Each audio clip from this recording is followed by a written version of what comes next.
Welcome to the analysis of this channel. I want to continue appreciating you so much because of your great support.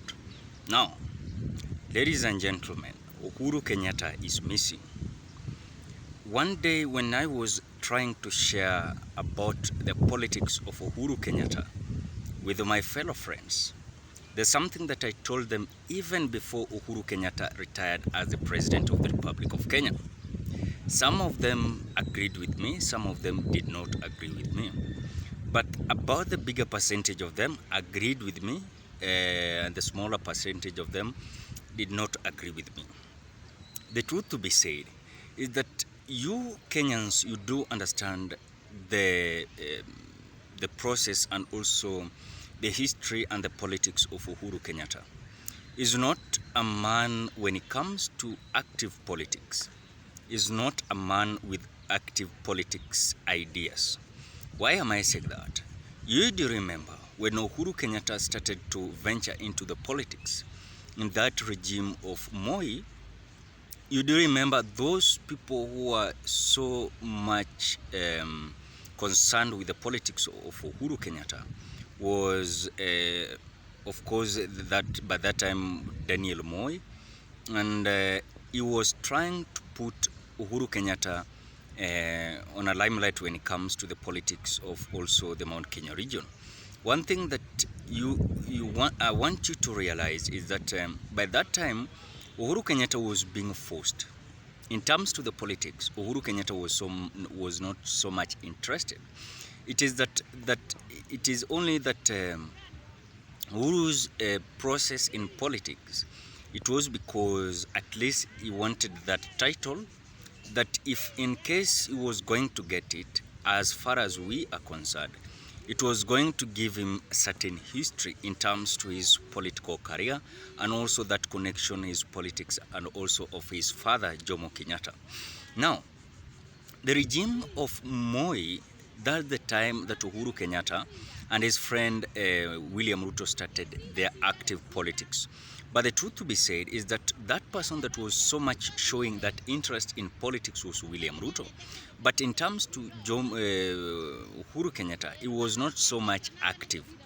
But let us talk the reality, fact to be fact. Uhuru Kenyatta, when it comes to his politics, is not so much active in terms to what next or prediction of the politics of the Republic of Kenya.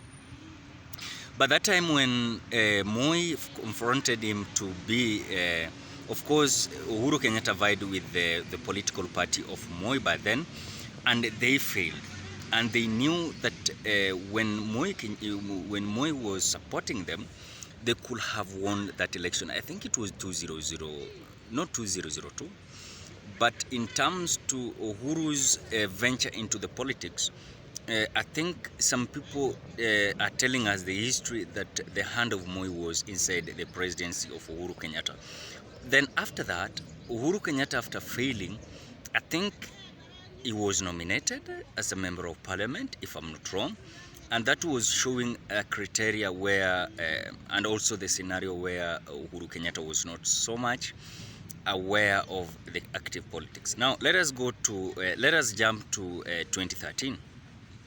When Uhuru Kenyatta started to be active also in the politics of 2013, I think, according to my opinion, Uhuru Kenyatta could have not been a candidate of 2013 to 2017.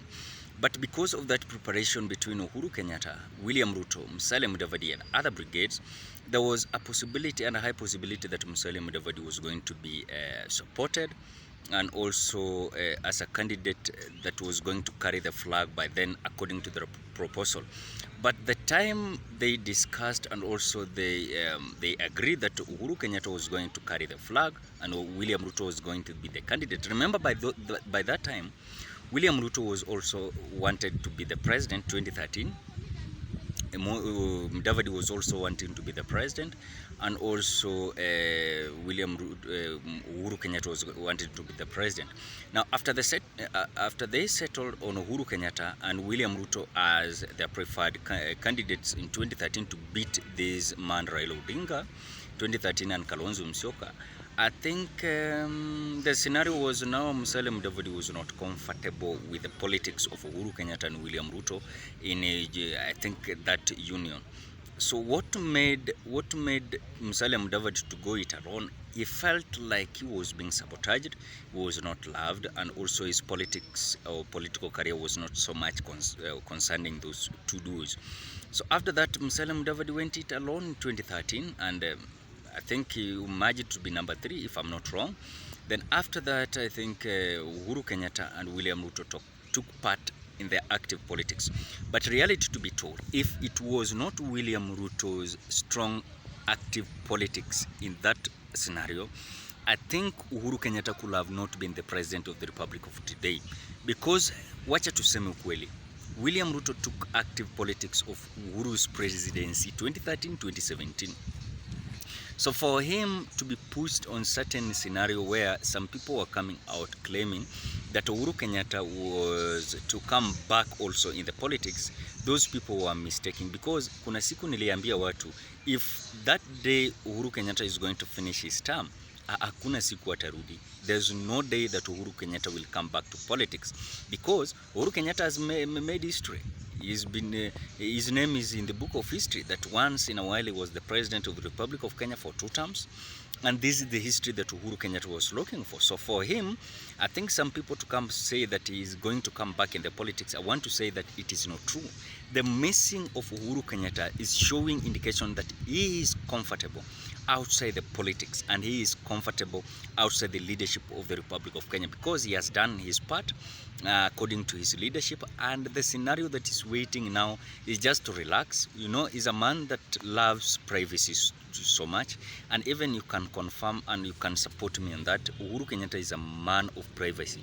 And even you can see, since William Ruto and Rigathi Gachagua were sworn in as the next and new administration, have you seen anywhere where Uhuru Kenyatta has been closer to State House, where Uhuru Kenyatta has been closer to any offices of the government?